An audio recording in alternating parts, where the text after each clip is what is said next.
Hey, my sophomores. Give me a second. I'm trying to get y'all set up so that you can see the whole board. We're outside today. Y'all miss Bailey. You can go to Math 3 if you want to see Bailey. He's in the house now. I hope all is well. This video is going to be binomial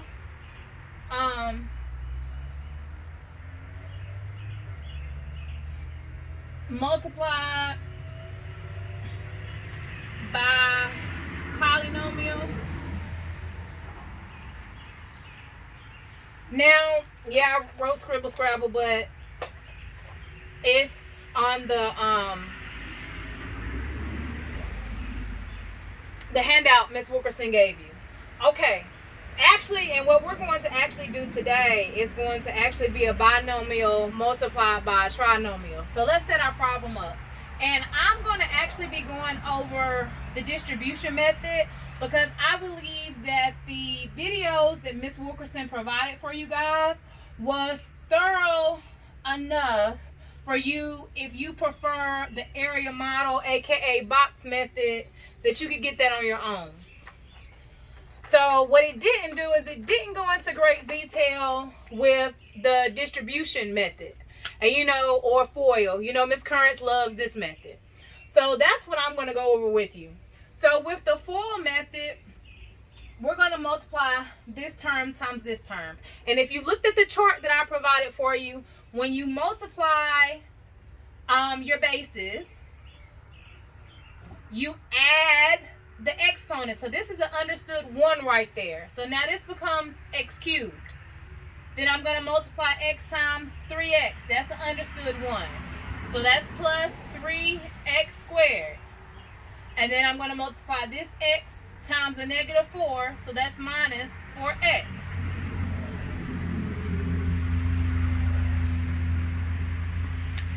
Next, we're going to deal with this one. 3, and we're going to distribute the 3 to each term. So we got 3x squared plus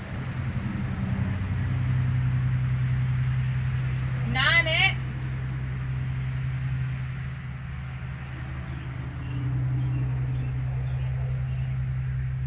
minus 12. Now, if you watched the previous video when we were adding and subtracting polynomials, I suggested that you list your polynomials and the exponents in descending order, and it's best to line them up. But of course, because we were going through the process with FOIL, we did not line them up. So what you can do, you still want to start with your highest degree and go in descending order. But if you have a pencil or colored pencils or a marker, use that to your advantage if you have that at the house to help you group your like terms.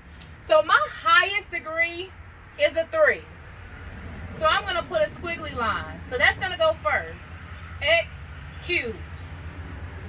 My next degree is squared. So I'm going to underline this. And I'm going to underline that. And I'm going to add those two terms together. So 3x squared plus 2x squared is going to give me 6x squared. Now I have 9x and a negative 4x.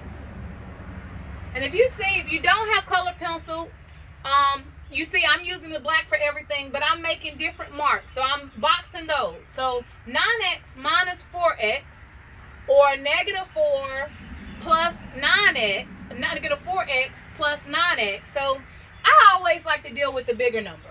So if I'm at 9x and I take away 4, I'm going to end up at 5x. And that 5x is going to be positive. However, if you look at it from top to bottom, that's fine. Remember our number line. If we're at the negative 4 on the number line and we're adding 9, we're going to move to the right. So when we move to the right 9 places, we're going to end up at 5. Because when we move to 4 places, we'll be at 0. And then when we add 5 more, we'll be at 9. So either way, that'll tell us that we're at the we're at 5x. Either way you want to look at it, we'll get you there. And then I have this term last, which is my negative 12.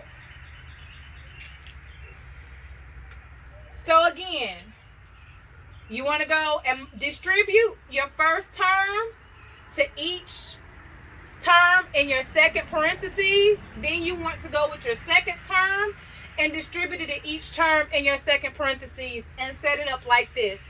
Once you get your once you multiply it out and you have your two lines, then you want to write it in combine like terms and write it in descending order. I have my x cubed, x squared, x, and then there is no variable with that 12. And I combine my like terms by just putting underlines and squigglies and boxes and circles to help me identify. Those things will help you. Yes, you may think they're elementary, but I gave those tools to you guys in Math 1.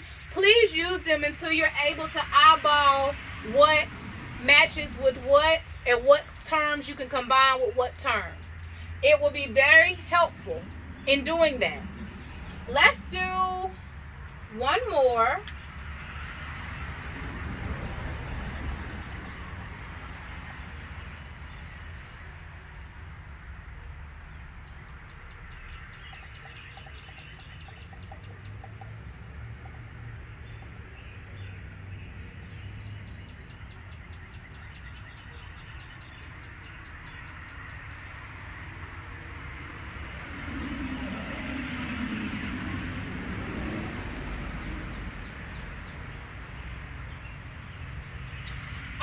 So we have x plus 2 times x cubed, 2x cubed plus x squared minus 12. We're going to do the same process. We're going to distribute this x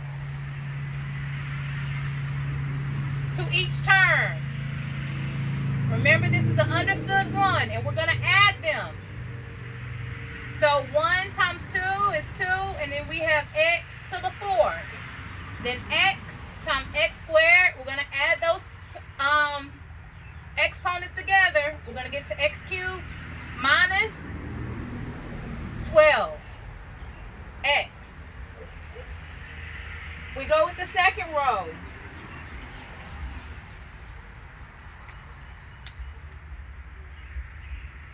We're going to get 4x to the cube plus 2x squared minus 24. Again, we're going to start with our highest term. This time our highest term has a degree of 4. Make sure you can see. I'm going to move this out the way.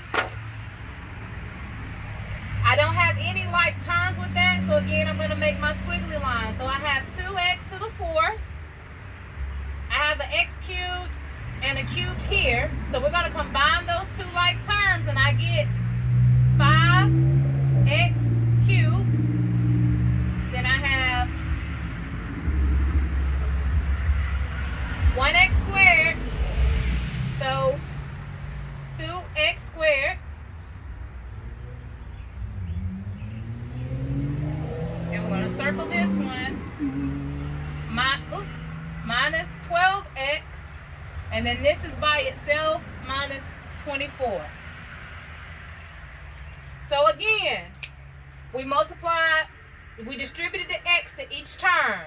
We distributed the 2 to each term. We then added. We identified our like terms, and this is our polynomial. 2x to the 4th plus 5x to the 3rd plus 2x squared minus 12x minus 24. I hope this helps you guys. I miss you guys dearly. Again, if you still have questions, you can reach Miss Wilkerson or you can reach Miss Currents on Remind app. You can text me at Currents20. You can email me at mdcurrence at Winston-Salem for WFCS.K12.NC.US. I look forward to hearing from you guys. If you need any assistance, we are here for your academic growth during this distant learning time. I hope that you guys have a great afternoon. If you need any supplemental help, those of you, I've sent out my Seesaw information. That is a way that we can communicate back and forth. And I went away because I'm about to turn you guys off. But again, I hope you guys have a great afternoon. Talk to you later. Bye.